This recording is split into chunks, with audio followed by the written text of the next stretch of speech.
Hi! Thank you for checking out a Centerpoint Church message. Our mission here is to help you take your next step in your relationship with God. We hope this video accomplishes that and encourages you to live out your faith this week. Enjoy!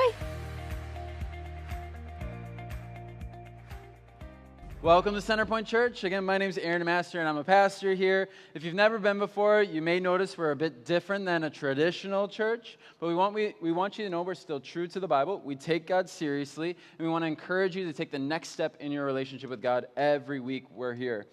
We are a church that are intentionally set to reach those who are unchurched, and you might see that throughout the message today. But if you're wondering, the answer is no. No, we don't have a petting zoo every week. We don't have a DJ or food or bounce houses every week. But we do like to keep you kind of guessing of what's going to happen here next. So we always have something in the works, it seems. But if today you're just visiting, it's a special Sunday that we call Fondue Fest. Our service is like it always is, but it's meant to be a fun event afterwards for you and your friends to kind of rally on back to church this fall, to give you some extra time to reconnect with those that maybe you haven't seen for a while, or just meet someone new for the first time. So be sure to stick around for some of that extra fun afterwards. This week, as JC said, we're kicking off a new series, and it's called Peace of Mind. And what we're doing is we're looking for direction on how to experience peace in our minds specifically. Anybody need that today? Like, anyone have anxious or worry-filled thoughts all the time? Or anyone filled with fear, or insecure about themselves, or unsure about who they are, or stressed like a lot? Anyone depressed? If you're feeling any of that, you're in the right place, because we are going to be looking to the Bible for direction on how to relieve some of that type of thinking so that we can have more peace. There's a book I'll be referring to throughout the series. It's called Attacking Anxiety, and it's written by a pastor named Sean Johnson. And right away in his book, he tells his readers, if you're feeling any of those thoughts, know that you're not crazy, you're not alone, and this will end. Again, he says, you're not crazy, you're not alone, this will end. That's my hope for you today to hear right away. Some of you maybe just really need to hear that. You might really need to just hear that right now. This happens to normal people. It's prevalent in lots today, and there is help for you if you're one of those people. But what is that help? What is that help? And specifically, if there's help from the creator of the universe or God, I don't know about you, but I want that over prescriptions or over some new age way of thinking of things or whatever that new experimental thing is. Don't you? I mean, don't get me wrong or don't hear me wrong. There is absolutely places for medication and outside help and research. But shouldn't we also involve God? Don't you think the creator of peace would desire for us to experience it more? Like more than we are experiencing right now. Jesus says this in John 16:33, I have told you these things so that in me you may have peace. In this world you will have trouble, but take heart, I have overcome the world. So that's what we're going to be looking at today, like how to overcome with Jesus. And specifically what we're going to look at today is anxiety or anxious thinking. So that's what we're specifically looking at. But anxiety, how it's defined in the dictionary is this: a feeling of worry, nervousness, or unease, typically about an imminent event or something with an uncertain outcome.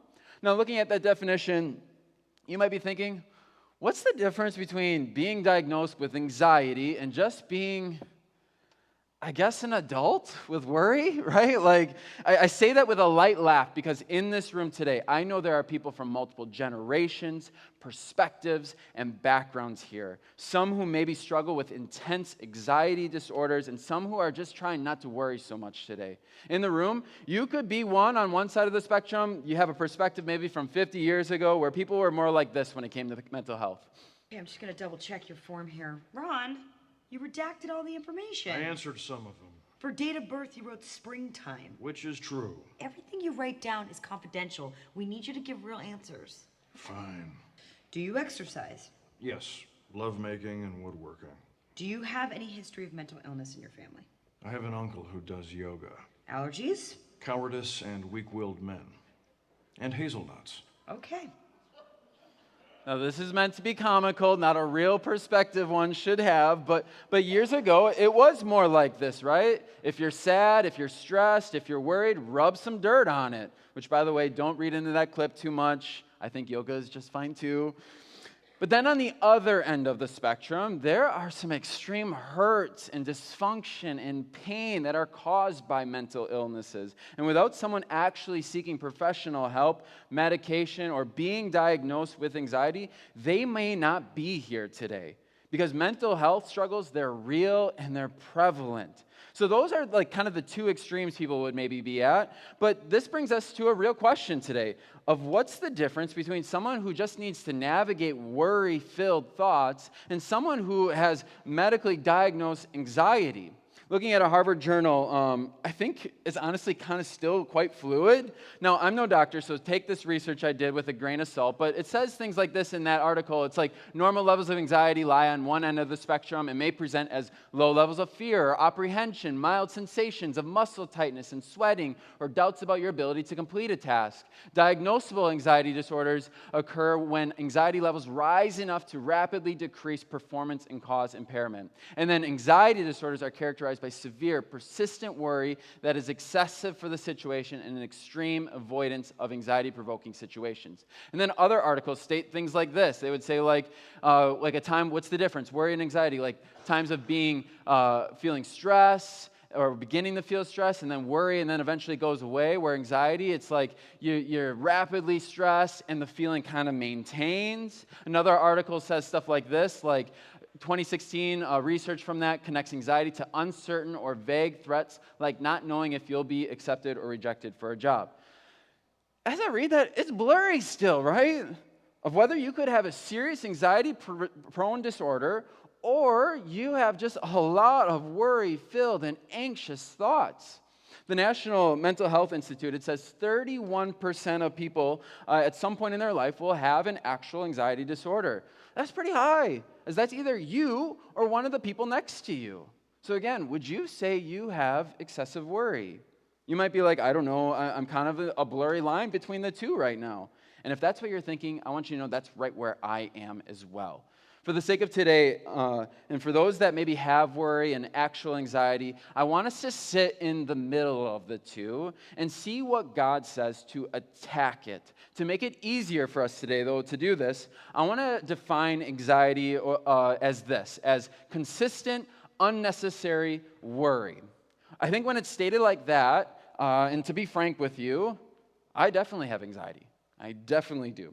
To be open and just give you a little perspective on me and my mind, my anxiety, my anxious thinking, it fluctuates on a pendulum, on a worry spectrum, it seems. For me, sometimes it'll start to be about my body, for example. It'll start inside. I'll look down and I won't see abs. I'll start worrying about my fitness or lack thereof, then my food intake, then my last doctor report where he said I had high blood pressure, then the probability of maybe me having something terminal. I'll find like this lump on my body, and that as a male, it's like not a fun thing to find, but then you can't stop touching it or thinking about it, and then Googling it, and then everything Google says points you to some rare cancer that nobody has, even though your doctor says you're fine, but I worry.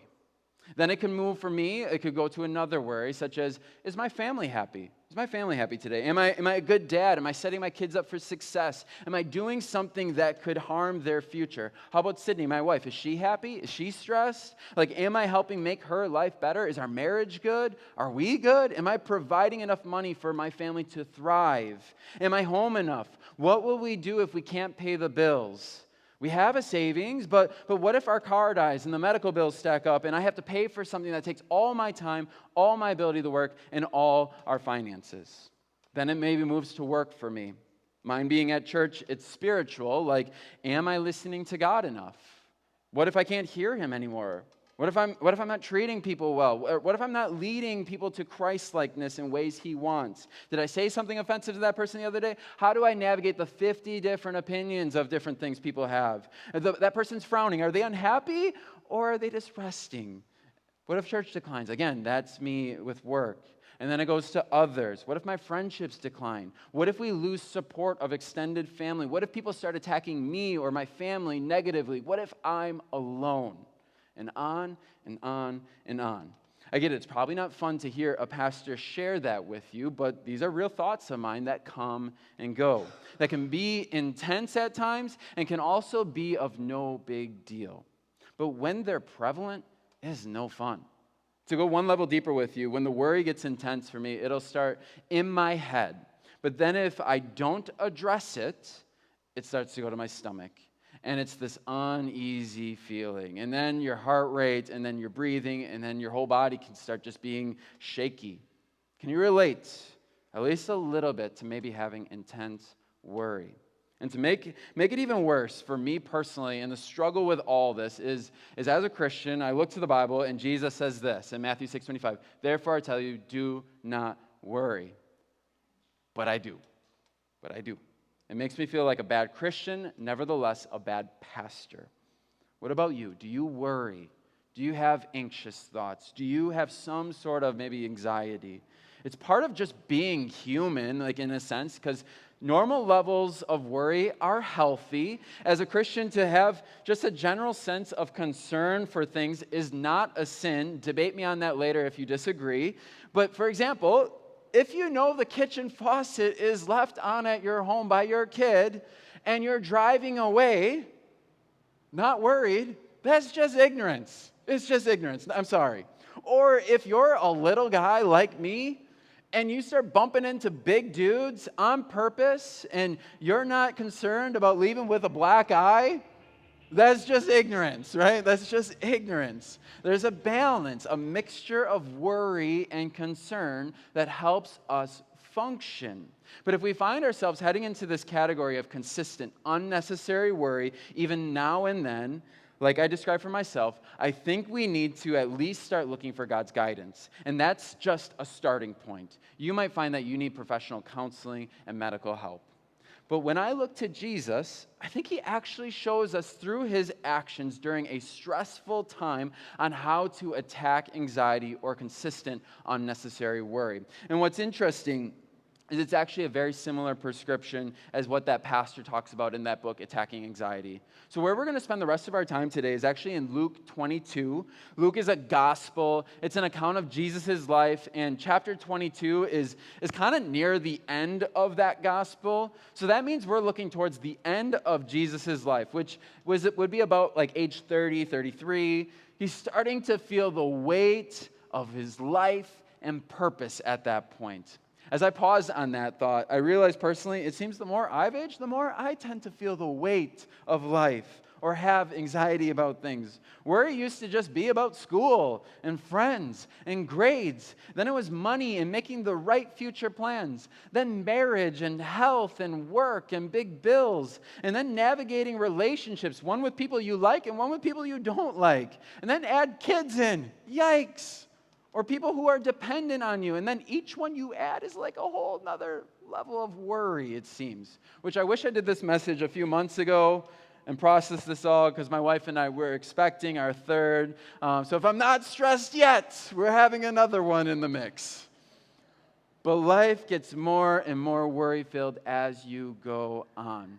But where Luke 22 picks up is Jesus is past the newness of his ministry. He's got his following. He's performed amazing miracles and teachings that have changed lives. He has a close-knit group of friends, the disciples or the apostles. He has relationships with both the ones who like him and dislike him, but he stayed the course on his purpose.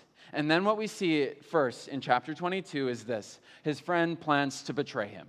It says this, and Judas went to the chief priests and the officers of the temple guard and discussed with them how he might betray Jesus. And after this, a Passover meal happens, or the Last Supper with his friends. The other Gospels show that Jesus still dines with this person who's betraying him, even knowing this. So that's got to be an awkward dinner, right? But that wasn't it. That wasn't it that caused stress for him. What happens next is this. It says, when the hour came, Jesus and his apostles reclined at the table, and he said to them, I have eagerly desired to eat this Passover with you before I suffer. For I tell you, I will not eat it again until it finds fulfillment in the kingdom of God. He's predicting his death to come soon. Jesus says things like, eat bread, drink wine to remember him. And after the meal, I'm sure most of the guys are like in a bit of a food coma because they just celebrated Passover. You'll see why I say that in just a second. But what happens next is the part I want you to listen closely on. It says this: Then, accompanied by the disciples, Jesus left the upstairs room and went as usual to the Mount of Olives. There he told them, "Pray that you will not give in to temptation." He walked away about a stone's throw and knelt down and prayed, "Father, if you are willing, please take this cup of suffering away from me. Yet I want your will to be done, not mine." Then an angel of heaven appeared and strengthened him. He prayed more fervently, and he was in such agony of spirit that his sweat fell to the ground like great drops of blood. Do you see it? Jesus is experiencing a very human emotion here. He's experiencing what I think we defined as anxiety. He's fearful. He's in agony of mental and physical pain. He's sweating. He has concern for the future events ahead. It says he then, at last, he stood up again and returned to the disciples, only to find them asleep. Told you, food coma, right? Not really. It says this: they were exhausted from grief. "Why are you sleeping?" he asked them. "Get up and pray so that you will not give into temptation."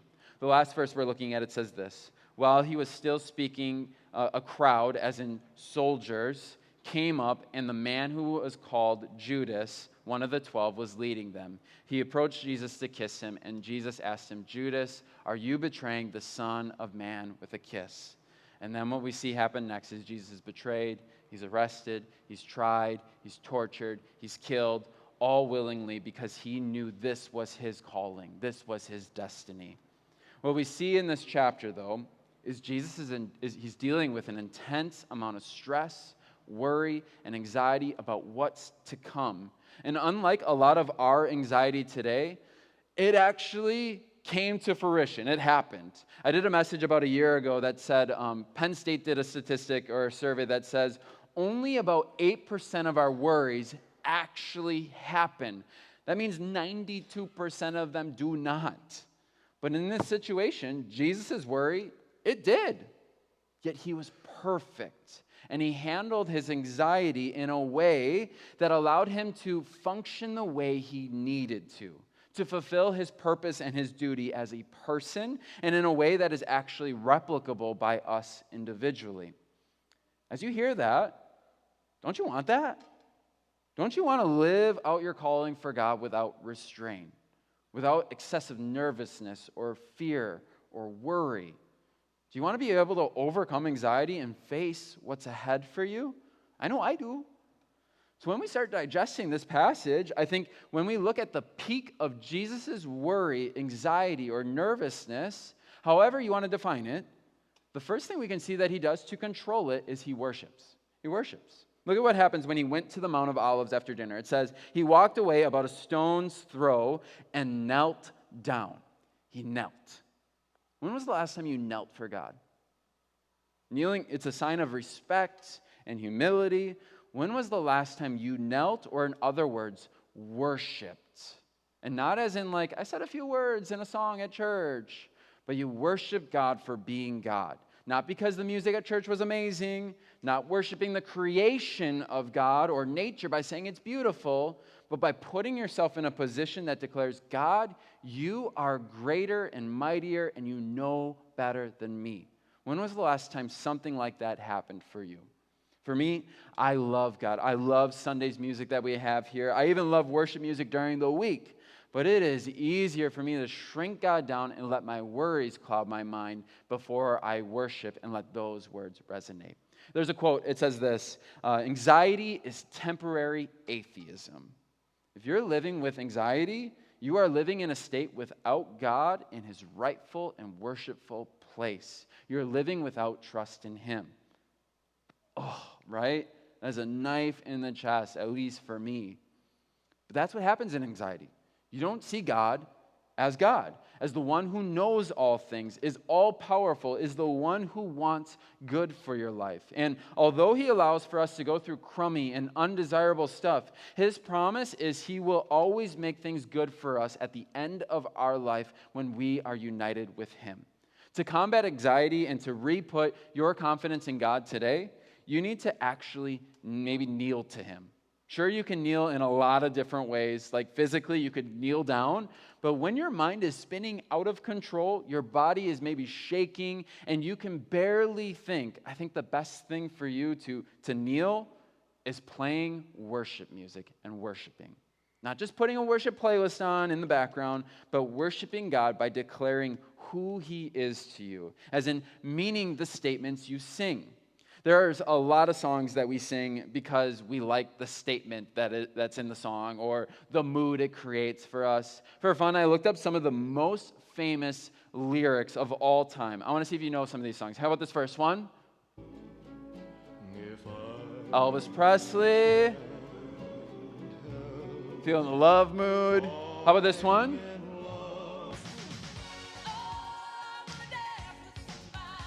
Come on, no one's dancing? A little Whitney Houston. How about this one?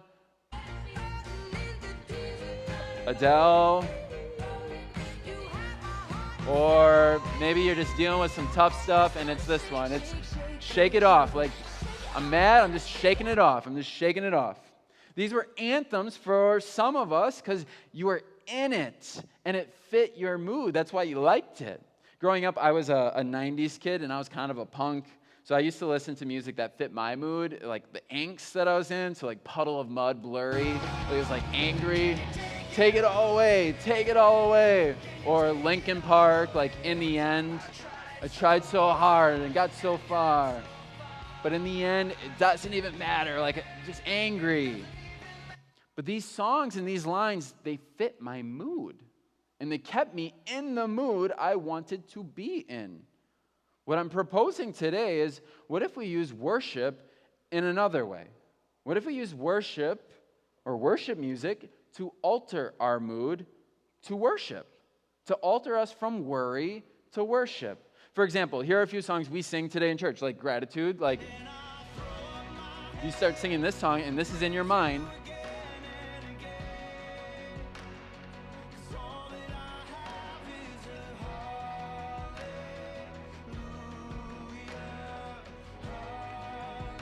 Or maybe this one, like we just sang this song, and you actually mean it.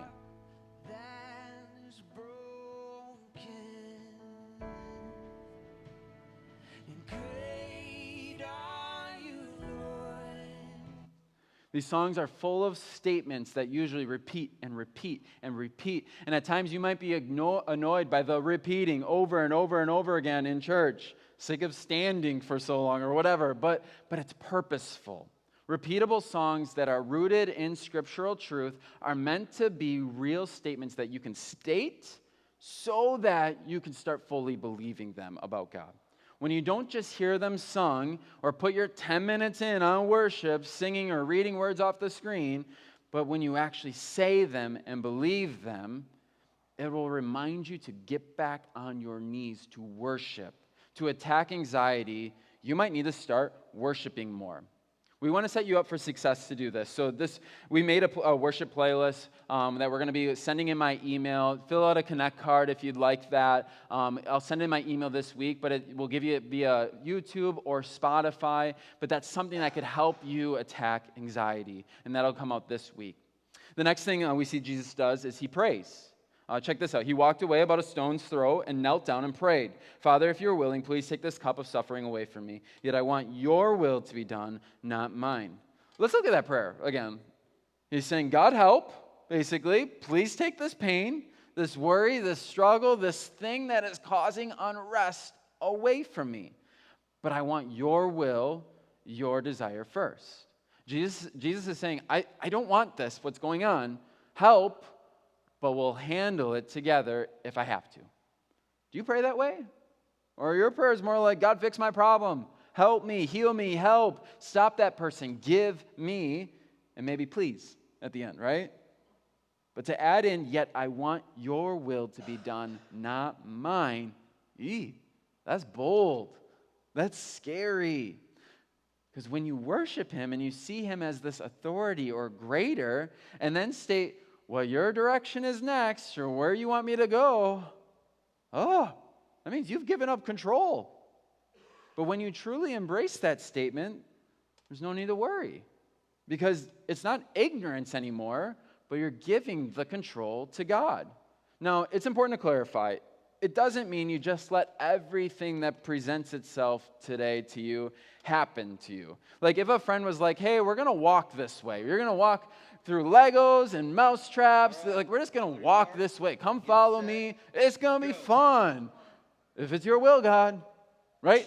No, that is not God's will when you could just walk around, right? Or for example, maybe you get a message on your phone and someone came into your life and you're like, I've just been praying about someone to come into my life, and all of a sudden they dropped into my DMs, and it must be fate, even though this person is not what I'm looking for at all. They don't seem essential for what I'm looking for in a real marital type relationship, so I just can't. You don't just let life happen to you. You still have to move. You still have to discern. You still have to use godly wisdom. But then once that's been done, you can rest stating, your will, God, I will keep moving forward. That's a prayer that eases worry. To go a bit further with you about prayer, check out what this says in Philippians 4, 6 through 7. It says, don't worry about anything. Instead, pray about everything. Tell God what you need and thank Him for all He's done. Then you will experience God's peace, which exceeds anything we can understand. His peace will guard your hearts and minds as you live in Christ Jesus. It's saying, don't worry, pray, tell God what you need, thank Him, and experience His peace as you accept what's going to go on in your life next.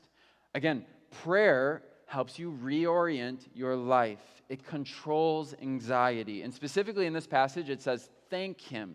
And the context of this verse is when you're worried or when you're worrying, you should thank God. Did you know, like brain scientists, they state that you cannot experience the effects of gratitude or give thanks, and you can't experience that while also experiencing anxiety or worry. You can't experience the two at the same time. They use the same type of neurotransmitters. So they can't be activated at the same time. So if you want to stop anxiety, give a prayer of thanks. Can you imagine the mindset change that happens? Like if when you're worried about something, you pray to God and you thank Him for something else. Like when you're anxious about your health, you thank God for life. When you're anxious about your kids, you thank God for them. When you're anxious about your work, you're thankful about the ability to do work. You see, when you pray and communicate to God with thanks during anxious thinking, it helps you realize you still have a lot to be thankful for. When you start praying that way, it forces you to have a different perspective, a perspective of thanks instead of a perspective of entitlement. Somehow, a Christian person, we tend to think we just deserve a good life. We think that. I mean, I get it. We have like neighbors and coworkers and friends that aren't followers of God, or they maybe are seen as like lesser godly people to us. And it's like, seriously, God? Seriously? They have it? Don't I deserve something more? They're not dealing with the same stresses as me. That's not fair, God. Have you ever thought that about someone? That God owes you for your faithfulness to Him? That we deserve a good and comfortable life? This is our American way of looking at life. How does the motto go in America? It's life, liberty, and the pursuit of happiness. It's amazing marketing for a country, right? But it's an incorrect way of thinking when you know the Bible. He has gifted us with the start of life. He has gifted us with the grace for our wrongs to continue on with life. He has gifted us with opportunities for joy and happiness. All of life is a gift. We deserve none of those. When we see life that way, we can call out our entitlement and just thank God for today. And our worry for tomorrow seems minor. For you to start doing that and getting in the mindset of it, maybe you need to just start praying. You don't pray. Maybe you need to start praying. Simply saying, hey, God, thanks for today. I am thankful for what you've given me. Help me keep going. Amen. That could be it for you. That could be a start for you. I'll be real with you. I'm a pastor, right? I hate the idea that prayer is the answer to my anxious thinking, because my mind's moving like 1,000,000 miles a minute when I'm anxious. I don't want to stink and stop worrying and pray. I've got reasons that I'm thinking this fast, and I have reasons to worry. But maybe the point of prayer is my mind shouldn't be moving, period. It should just be still, like Jesus was in that situation, and then thankful.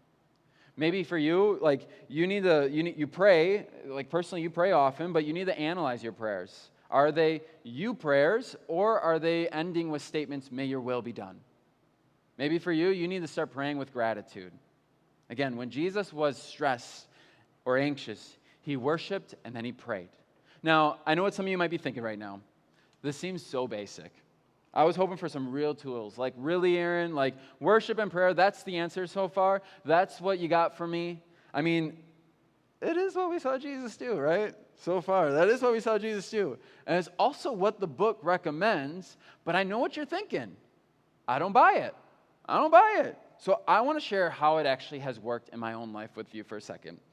A cause for a lot of my anxiety for me lately is the future of taking care of my family.